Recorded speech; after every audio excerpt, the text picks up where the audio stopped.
जय हिंद दोस्तों, रखी करने के चैनल में आपका स्वागत है। दोस्तों आज के इस वीडियो में मैं आपको 4 जानकारियां दूंगा, जैसा कि आप पीछे बोर्ड पे देख रहे हैं। सबसे पहली जानकारी मैं आपको दूंगा अप्रैल की पेंशन के एडवांस मैसेज के बारे में। काफी पेंशनर्स, फैमिली पेंशनर्स परेशान हो रहे हैं, चिंतित हो रहे हैं कि सर हमें अभी तक स्पर्श की तरफ से अप्रैल की पेंशन का एडवांस मैसेज नहीं मिला, हम क्या करें, कहाँ जाएं, कहाँ पर कॉल करें। तो दोस्तों कुछ जानकारियां मैं आपको अप्रैल की पेंशन के एडवांस मैसेज के बारे में दूंगा आगे। अगली जानकारी मैं आपको दूंगा मार्च 2025 के एआई सिपेन के आंकड़े के बारे में। जी हां दोस्तों, इसी महीने अप्रैल में हमें मार्च 2025 का एआई सिपेन का आंकड़ा मिलेगा, जिससे हमें पता लगेगा कि जुलाई 2025 से कितना परसेंट हमारा डीएडीआर बढ़ेगा। तो दोस्तों कुछ जानकारी मैं आपको एआई सिपेन के आंकड़े के बारे में दूंगा आगे। अगली जानकारी मैं आपको दूंगा खुशखबरी, 18 महीने के डीएडीआर पर होगी मीटिंग मई में। जी हाँ दोस्तों, एक खबर आ रही है सोशल मीडिया से जिसमें बताया जा रहा है कि 18 महीने के डीएडीआर के एरियर पे मीटिंग होगी मई में। तो दोस्तों क्या है पूरी खबर, इसके बारे में हम आगे बात करेंगे। अगली जानकारी मैं आपको दूंगा स्पर्श पेमेंट करता है 3 तरीके से। जी हाँ दोस्तों, स्पर्श 3 तरीके से पेमेंट करता है। 3 टाइप्स हैं पेमेंट के स्पर्श के द्वारा। पहला है दोस्तों पेंशन, दूसरा है एरियर और तीसरा है डीआर का एरियर, डीए का एरियर। जी हाँ दोस्तों, तो दोस्तों तीनों तरीके मैं आपको बताऊंगा कि स्पर्श किस तरीके से आपको पेमेंट करता है, पेंशनर्स को, फैमिली पेंशनर्स को। तो दोस्तों बस यही जानकारियां जो मैं आपको देने वाला हूं, इसलिए इस वीडियो को आप शुरू से लेकर आखिरी तक देखेगा। वीडियो में आगे बढ़ने से पहले एक छोटी सी अपील मैं आपसे कर रहा हूं। अगर आप पहली बार मेरा चैनल देख रहे हैं या फिर ये वीडियो देख रहे हैं तो आप मेरे चैनल सब्सक्राइब भी कर सकते हैं, जिसका नाम है रक्षित खन्ना, क्योंकि ऐसी जानकारियां, सही जानकारियां आपको मिलती रहती है इस चैनल के माध्यम से। सबसे पहली जानकारी, स्पर्श से अप्रैल की पेंशन का एडवांस मैसेज नहीं आया, क्या करें, कब आएगा। जी हाँ दोस्तों, पेंशनर्स, फैमिली पेंशनर्स परेशान हो रहे हैं, चिंतित हैं कि सर स्पर्श की तरफ से अप्रैल की पेंशन का एडवांस मैसेज अभी तक नहीं मिला। वैसे दोस्तों यूजुअली मिल जाता है 20 तारीख के बाद, कई बार देरी से मिलता है, कई बार बहुत पहले ही मिल जाता है। तो आपको टेंशन लेने की जरूरत नहीं है, परेशान होने की जरूरत नहीं है। मैसेज हो सकता है आज आपको मिल जाए, कल मिल जाए, परसों मिल जाए, लेकिन आप टेंशन मत लीजिए। पेंशन आपको मिल जाएगी अप्रैल की 30 अप्रैल को, और वो भी डीआर 55% के साथ। तो मैसेज की आपको टेंशन नहीं लेनी। मैसेज कई बार ट्रिगर्ड कुछ दिन में होते हैं या फिर कुछ पहले ही हो जाते हैं, कभी भी मिल जाते हैं। तो पेंशन आपको ठीक टाइम पे मिलेगी, चाहे मैसेज मिले या ना मिले। चलते अगली जानकारी की तरफ। 30 अप्रैल को मिलेगा मार्च 2025 का एआई सिपेन का आंकड़ा। जी हाँ दोस्तों, जैसा आपको पता है श्रम ब्यूरो के द्वारा हर एक महीने एआई सिपेन के आंकड़े जारी होते हैं। जनवरी का हमें मिल गया आंकड़ा, फरवरी का मिल गया, और अब मिलेगा हमें मार्च एआई सिपेन का आंकड़ा। जी हाँ दोस्तों, और ये मिलेगा 30 अप्रैल को। जैसा आपको पता है पिछले कुछ महीनों से जो आंकड़े आ रहे हैं एआई सिपेन के, सीपीआई के, उसमें कुछ कमी आ रही है, कुछ ना कुछ पॉइंट कम आके जा रहे हैं, जिसका असर हमारे डीएडीआर पे पड़ सकता है। अब दोस्तों जो हमें आंकड़ा मिलेगा मार्च 2025 का, वो 30 अप्रैल को मिलेगा, जिससे हमें पता लगेगा, जिससे हम अनुमान लगाएंगे कि जुलाई 2025 से कितना परसेंट आपका डीएडीआर होगा। अगर आंकड़े कम आके गए मार्च के भी, तो दोस्तों इसका मतलब है कि जुलाई 2025 से फिर आपका डीएडीआर कम ही बढ़ेगा, या तो 2% या फिर 3%। अगर ज्यादा उछाल आता है, अगर एआई सिपेन के आंकड़ों में ज्यादा उछाल आता है मार्च में या फिर अप्रैल में या फिर मई में, यानी जो आगे आने वाले महीनों के आंकड़े हैं, अगर उसमें उछाल आता है, तब हम उम्मीद कर सकते हैं कि 3% से ज्यादा बढ़े, 3% या फिर 4%।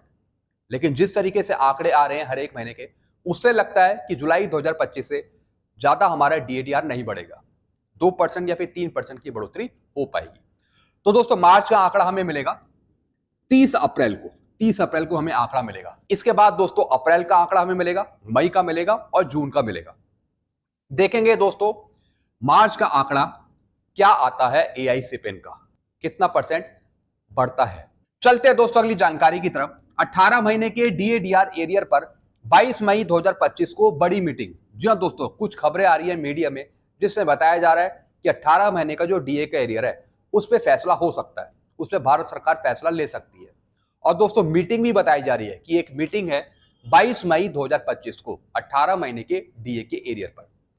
देखा जाएगा दोस्तों कि इस मीटिंग में क्या होता है। हालांकि भारत सरकार ने साफ मना कर दिया कि 18 महीने का डीए का एरियर नहीं दिया जा सकता, लेकिन तभी भी तमाम संगठन भारत सरकार पर प्रेशर बना रहे हैं कि 18 महीने का डीए का एरियर दिया जाए, क्योंकि वो पेंशनर्स का पैसा है, सरकारी कर्मचारियों का पैसा है। देखेंगे दोस्तों इस मीटिंग में क्या होता है, क्या आपको मिलेगा 18 महीने का डीए का एरियर? आप जरूर नीचे कमेंट करके बताइएगा। भारत सरकार ने साफ मना करा है कि नहीं मिलेगा, लेकिन फिर भी बताई जा रही है कि 22 मई को मीटिंग है। देखेंगे दोस्तों ये मीटिंग क्या कहती है, क्या होता है।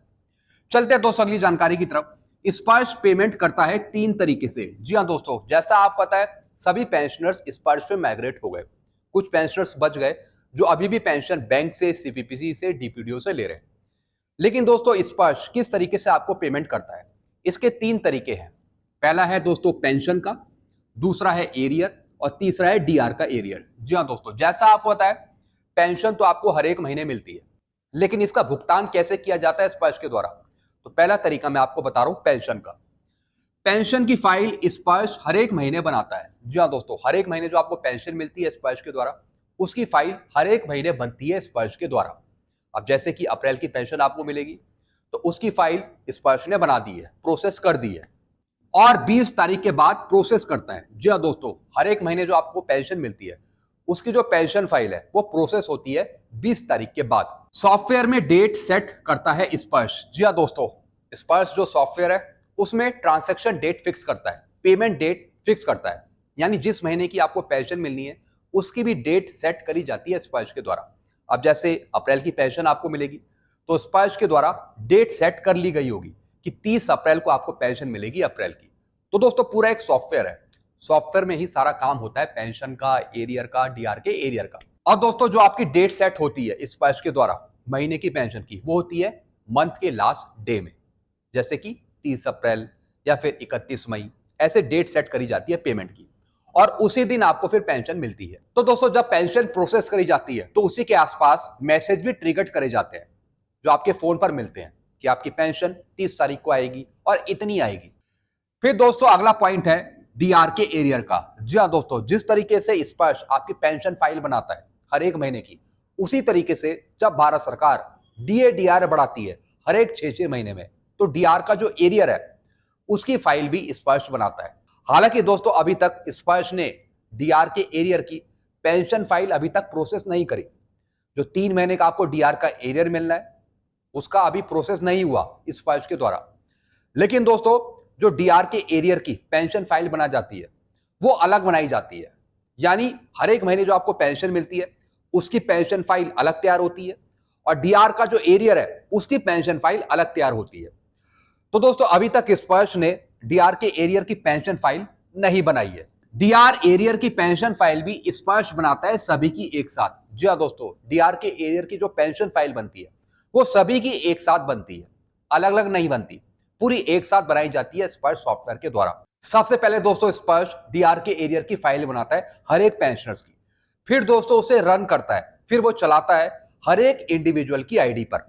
जी हाँ दोस्तों, जैसे कि इस पेंशनर्स का इतना एरियर बनेगा, इस पेंशनर्स का इतना एरियर बनेगा, यानी इंडिविजुअली अलग अलग वो पेंशन फाइल एरियर की प्रोसेस होती है पेंशनर्स की आईडी पर, लेकिन बना ली जाती है पूरी एक साथ पहले, तब वो रन होती है पेंशनर्स की आईडी पर इंडिविजुअली अलग अलग। तब दोस्तों जो स्पर्श वाले हैं, पीसीडी वाले, वो बता पाते हैं कि आपका इतना एरियर है, इतना एरियर आपको मिलेगा। तो दोस्तों उसका भी टाइम डेट होता है कि इस तारीख को डीआर का एरियर आपको मिलेगा। हालांकि स्पर्श ने अभी तक वो प्रोसेस नहीं करा। जी हाँ दोस्तों, तो दोस्तों कुछ दिन में डीआर का एरियर भी प्रोसेस हो जाएगा। तो दोस्तों मैंने आपको दूसरा बताया डीआर का एरियर किस तरीके से प्रोसेस होता है स्पर्श के द्वारा। फिर दोस्तों अगला पॉइंट है इंडिविजुअल का एरियर। जी हाँ दोस्तों, कई ऐसे पेंशनर्स हैं जिनको किसी सर्कुलर का एरियर पे नहीं होता, जैसे कि एमएससीपी का हो गया, एंटी लेवल पे का एरियर हो गया, 568 का एरियर हो गया, ओआरओपी का एरियर होगा, वो भी दोस्तों स्पर्श कैलकुलेट करता है। लेकिन दोस्तों जो इंडिविजुअल का अपना एरियर होता है वो स्पर्श अलग अलग तरीके से कैलकुलेट करता है, यानी अलग अलग आईडी पे कैलकुलेट करता है। जैसे किसी का नाम रमेश है, उसका कोई एरियर है एंटी लेवल पे का, तो दोस्तों उसको अलग पे होगा उसकी आईडी से। अब जैसे किसी का नाम सतीश है, उसको 568 का एरियर मिलना है स्पर्श की तरफ से, तो स्पर्श उसका एरियर अलग कैलकुलेट करेगा उसकी आईडी से। और दोस्तों हर एक आईडी पर अलग अलग अकाउंट नंबर लिखा होता है, जैसे रमेश का अलग अकाउंट नंबर है, सतीश का अलग अकाउंट नंबर है, और जैसे ही स्पर्श पे करता है तो डायरेक्ट आपके बैंक के खाते में पैसा जाता है। तो दोस्तों तीसरा पेमेंट स्पर्श करता है इंडिविजुअल का एरियर, चाहे वो किसी सर्कुलर का हो, तो उसका तरीका भी मैंने आपको बताया। जो इंडिविजुअल का एरियर होता है वो स्पर्श अलग अलग पे करता है, अलग अलग आईडी पर पेंशनर की।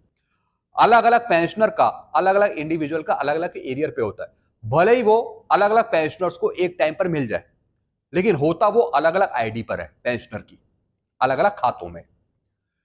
तो दोस्तों ये चीजें मैंने आपको समझाई कि स्पर्श किस तरीके से अलग अलग पेमेंट करता है, पेंशन का, डीआर के एरियर का, या फिर इंडिविजुअल के एरियर का। तो दोस्तों ये कुछ जानकारियां थी जो मैंने आपको समझाई हैं। आई होप सारी जानकारी आप अच्छे से समझ होंगे। आपको और कुछ पूछना हो तो आप नीचे कमेंट कर सकते हैं, क्योंकि ऐसी जानकारी अक्सर आपको मिलती रहती है इस चैनल के माध्यम से। वीडियो आपको पसंद आता है तो चैनल को आप सब्सक्राइब कर सकते हैं और वीडियोस को शेयर करना मत भूलिएगा। Thank you so much.